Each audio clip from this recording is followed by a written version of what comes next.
Le village d'Urugne, à côté de Saint-Jean-de-Luz, Cibourg et Hendaye, n'est pas l'un des plus beaux villages de France, n'en a pas le titre, mais il le mérite très bien. Voici un plan d'Urugne. La commune est étendue entre la côte atlantique et puis la frontière espagnole au sud. Si le village est côtier, en réalité, il n'y a pas de plage, ce sont des falaises. Donc le village se situe à l'intérieur des terres. Je vais effectuer une boucle de 4,6 km donc dans ce petit village labourdin. Je rappelle que le Labour est la province côtière du Pays Basque. Mais avant, je vais visiter l'église Saint-Vincent. L'église Saint-Vincent est de style Renaissance.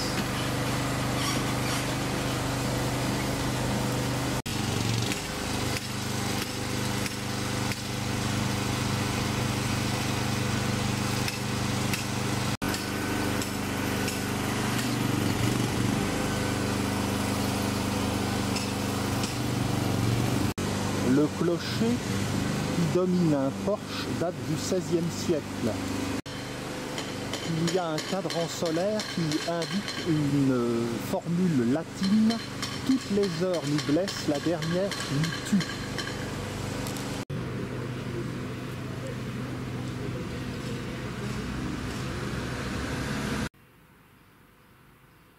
La nef est longue. De part et d'autre de la nef, des galeries de bois sculptés, comme souvent dans les églises basques. La voûte, joliment peinte, culmine à 22 mètres.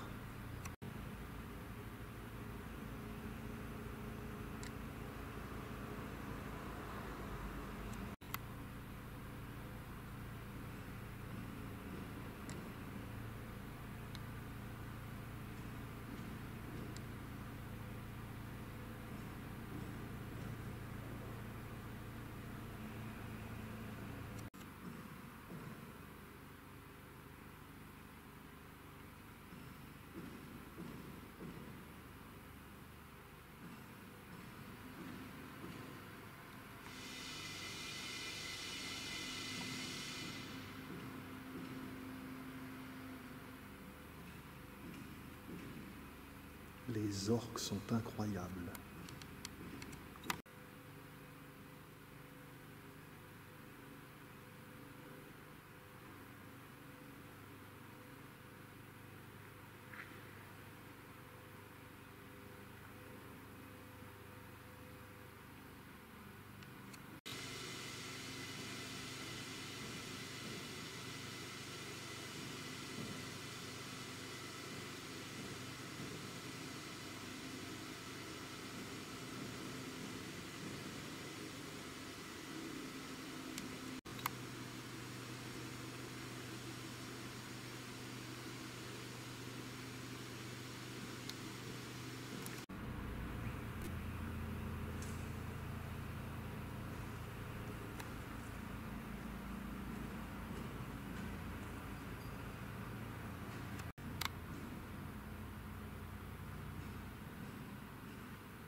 À présent, démarrons la boucle autour du village d'Urugne. Au passage, nous verrons la petite chapelle de Sokory.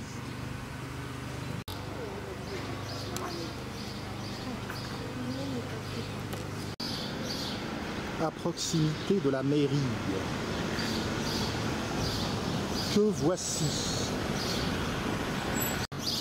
Sur cette place de la mairie, il y a tout d'abord la maison Acareta Baïta, qui date du XVIIe siècle.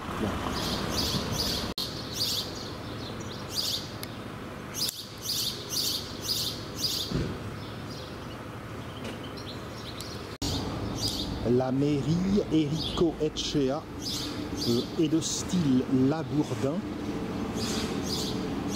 avec un porche sur arcade, chaque pilier portant des chapiteaux à volutes.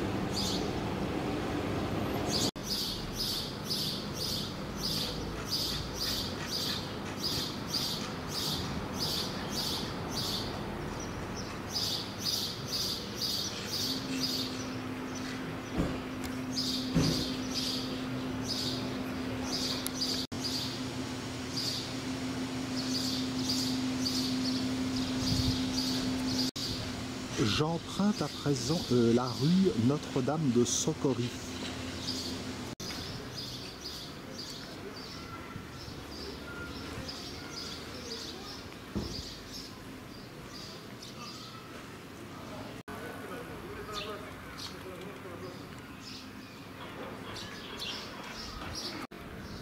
La chapelle que nous allons voir n'est pas spectaculaire en elle-même, mais le site dans lequel elle se situe est très agréable.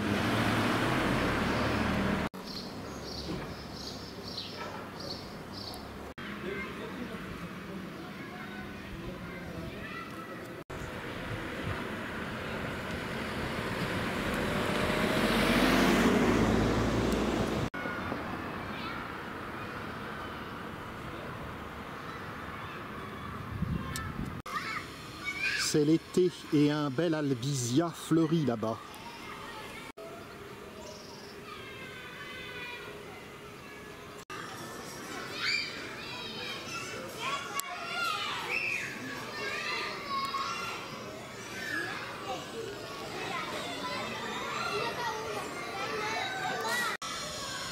Il ne faut pas manquer dans le haut de la rue la magnifique villa Gorasco.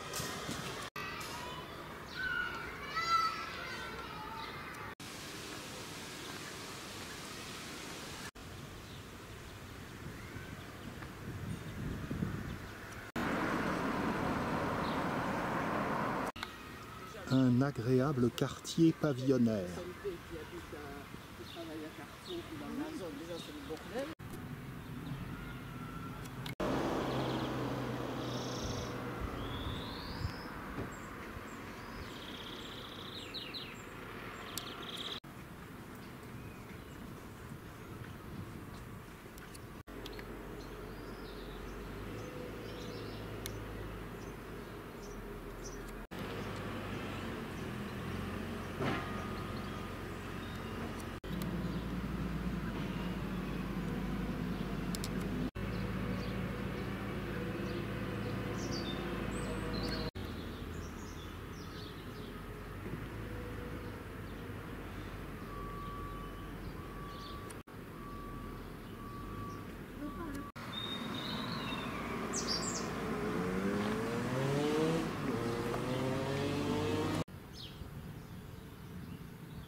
Et voici en récompense de cette montée la magnifique villa Gorasco.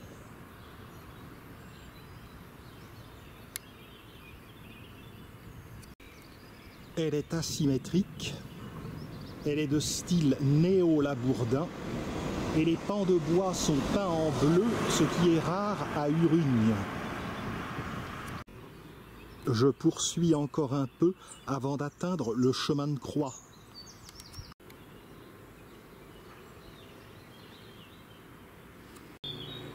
Heureusement, il y a de l'ombrage.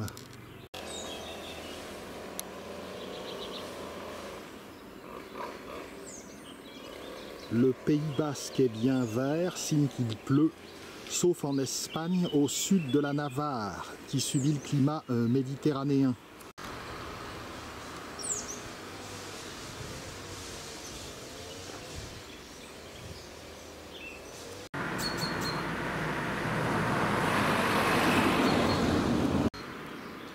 J'arrive au point culminant de ma randonnée, j'espère.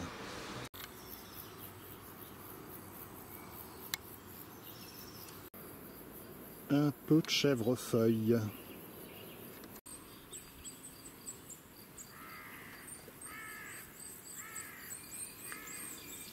La chapelle de Socorri est à proximité.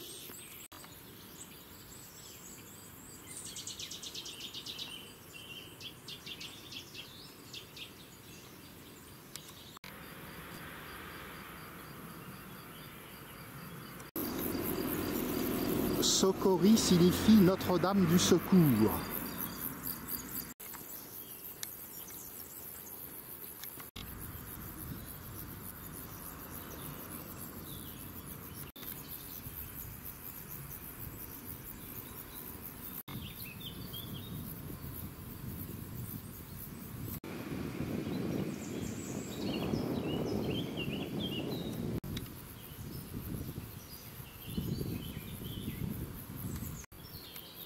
L'autoroute de la Côte Basque, direction Saint-Sébastien.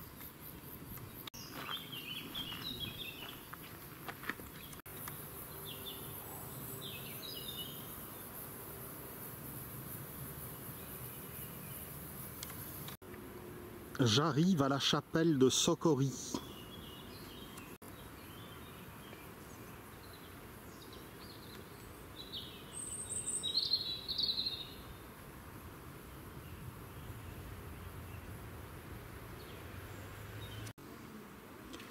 Le cimetière qui entoure la chapelle comporte des stèles discoïdales.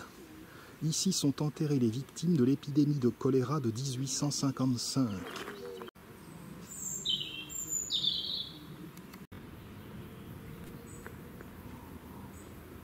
Un endroit vraiment plein de quiétude.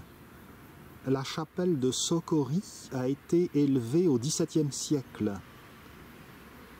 C'était le vœu des marins de Hendaye.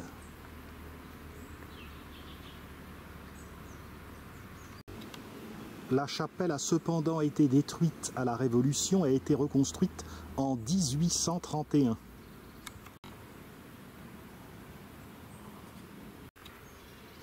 Ama Socorricoa, Notre-Dame de Socorri.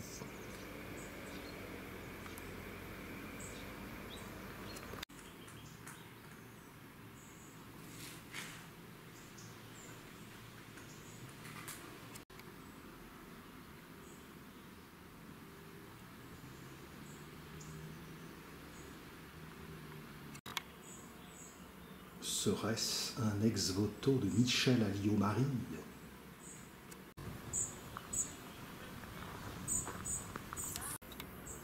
Du belvédère, on aperçoit l'océan.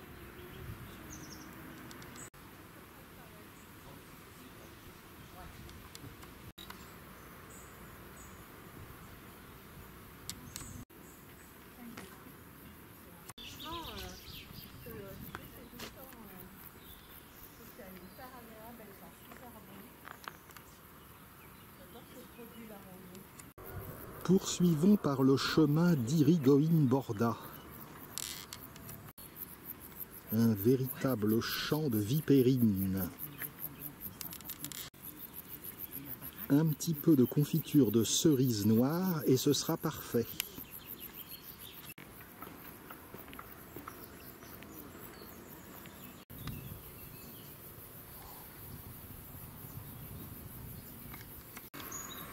Sur ce petit panneau pédagogique et touristique, je lis quelques explications concernant la chapelle de Socorri et les circonstances de sa construction. En 1627, les Anglais ont envahi l'île de Ré et Richelieu a envoyé un équipage basque pour les combattre. Cependant, le bateau dans lequel étaient embarqués les marins basques s'arrêta tout simplement parce que le vent avait cessé de souffler. Les Basques implorèrent la Vierge et dirent qu'ils construiraient une chapelle si le vent reprenait. Ce qui se produisit et donc les Basques tinrent parole ici. Si les Anglais avaient prié pour que le vent ne reprenne pas, du coup on aurait une chapelle en Angleterre.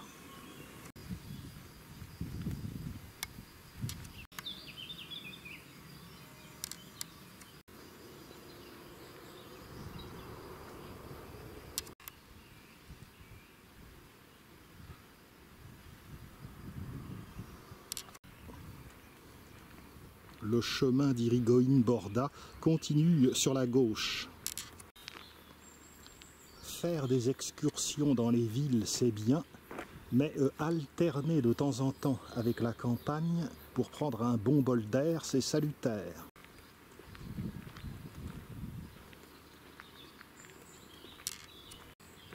On poursuit jusqu'au chemin de Dolarrea. Un chêne magnifique m'abrite des outrages du soleil. Regardez cet arbre, il est magnifique.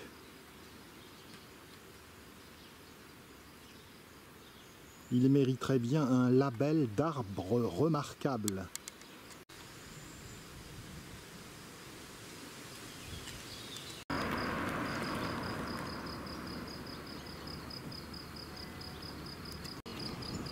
Je l'ai dit tout à l'heure, Urugne s'étend jusqu'à l'Atlantique. Mais il n'y a pas de plage, ce sont des falaises de Flysch, une roche particulière feuilletée qui plonge dans la mer.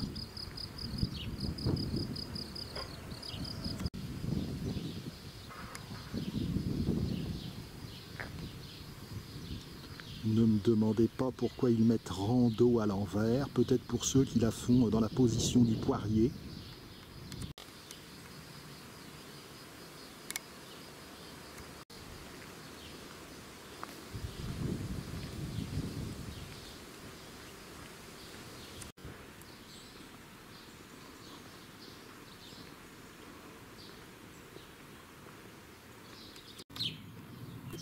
Le chemin de Dolarrea n'est plus très loin. Une odeur prenante de fleurs de châtaignier flotte dans l'atmosphère.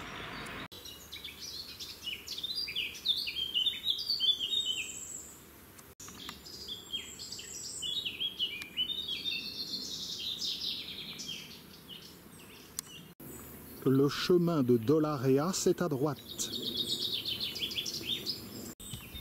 Adieu fromage de brebis à la confiture de cerises noires dite chassou. Mais je vais me revenger dans une auberge. On aperçoit là-bas la Rhune, 905 mètres, le plus haut sommet des Pyrénées basques. Je veux dire basque française parce que dans le Pays basque espagnol, il y a des sommets qui dépassent 1000 mètres. Pour ceux qui ont vu mon film sur la Rhune, il faut savoir que la frontière franco-espagnole passe au sommet de la montagne. Il y a d'ailleurs des restaurants sur le versant espagnol.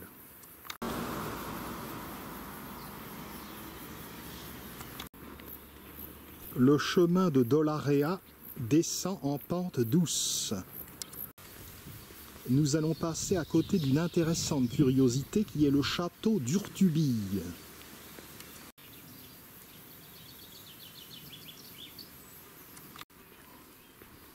Pourvu qu'un sanglier ne me charge pas. Nous allons bientôt tourner sur la droite dans le chemin de Lissaraga. Voici le carrefour, à droite.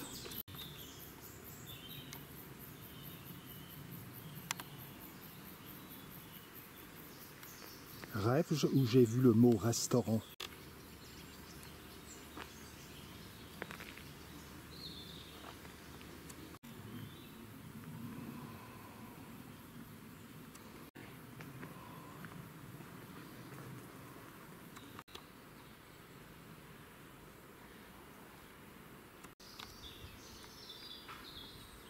Site paisible, plein de charme.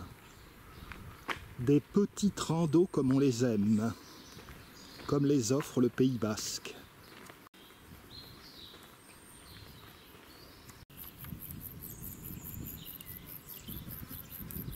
Le bourg d'Urugne, je ne suis pas très loin, la boucle n'est que de 4,6 km.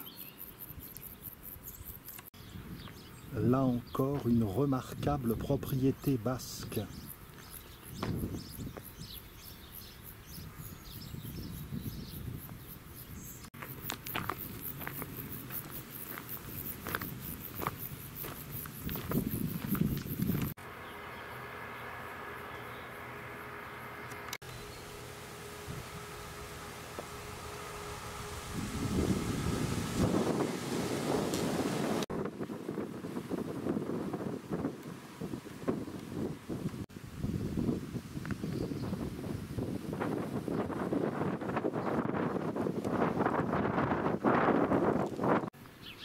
La ferme Lizarraga fait restaurant.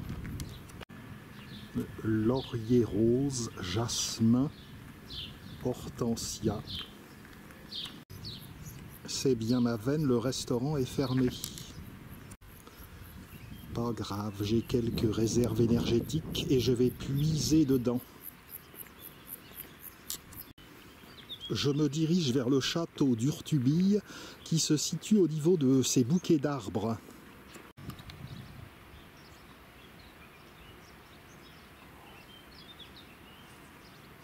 Je ne sais pas meugler en basque, je ne pourrais pas leur parler.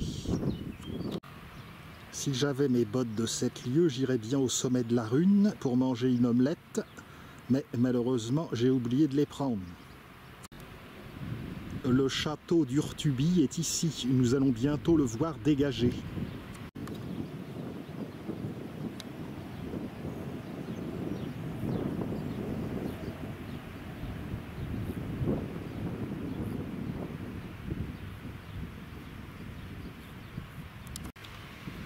Le château d'Urtubille fut construit en 1341. Le roi d'Angleterre, Édouard III, qui régnait sur l'Aquitaine, permit qu'on le fortifie. Marie d'Urtubille le fit détruire en 1493. Il fut reconstruit entre 1505 et 1513. Le château est érigé en vicomté en 1654.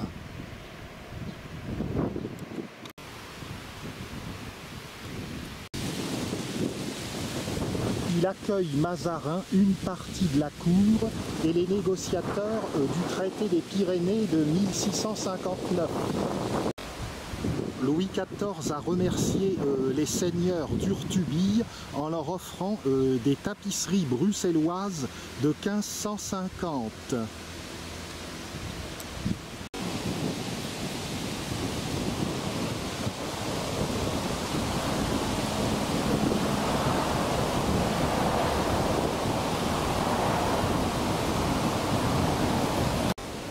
Resté dans la même famille depuis ce temps, le château d'Urtubille dans son parc abrite une belle orangerie.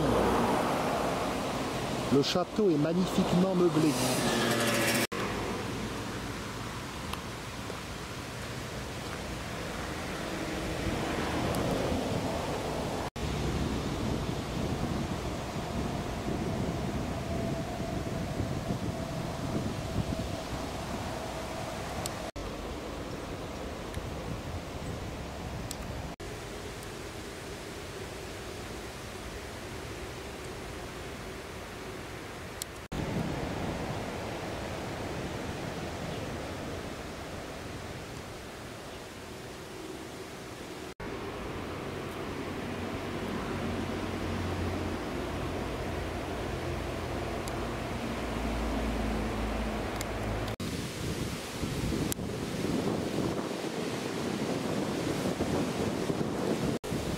Il est temps de regagner Urrugne.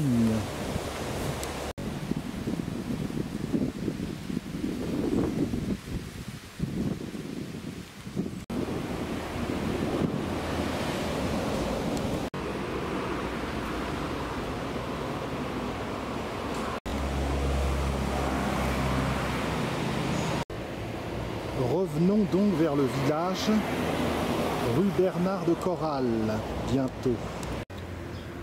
La signalisation dans le coin est bilingue.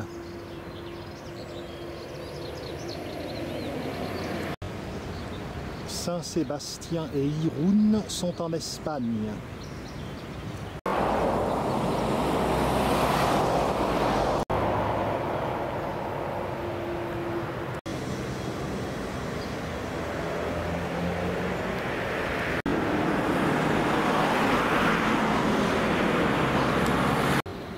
Nous sommes ici sur la voie de la côte. Il existe en effet plusieurs tracés pour les chemins de Saint-Jacques-de-Compostelle. On peut passer un col pyrénéen après Saint-Jean-Pied-de-Port, c'est la voie la plus classique, mais on peut également passer le long de la côte et c'est plus dur. Notamment en Espagne, le mont Esquibel est réputé pour être assez difficile. Voici la rue Bernard de Corral, annoncée tout à l'heure, et qui nous ramène dans le village. Nous allons voir le fronton.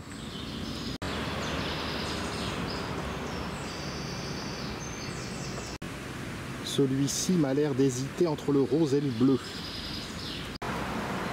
L'arrivée dans le bourg d'Urugne séduit l'œil. Un petit pont franchit l'Onxin.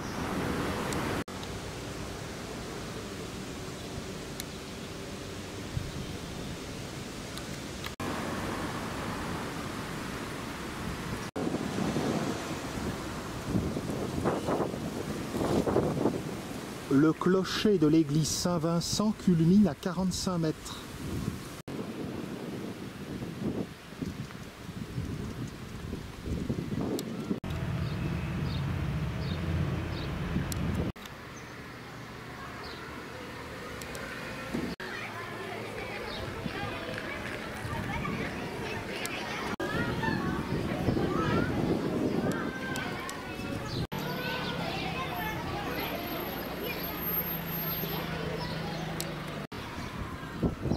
On tourne légèrement sur la droite dans la jolie rue Dongates.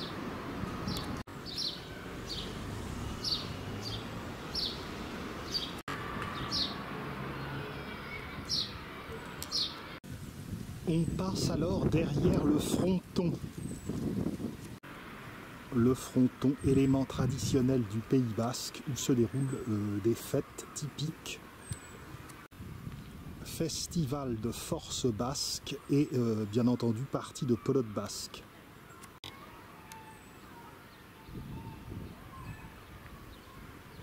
La boucle est quasiment bouclée.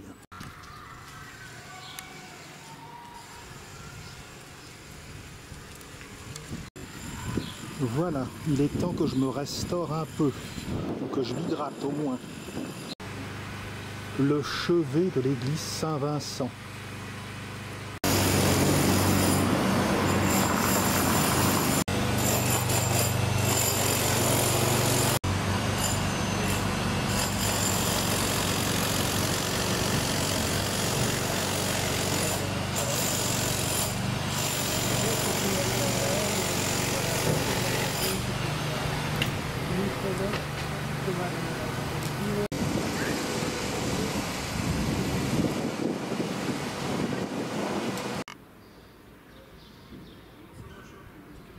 Je dédicace ce petit film, cette petite séquence à Monsieur Pierre Cartier et à son épouse Madame Elisabeth Cartier, bien respectueusement.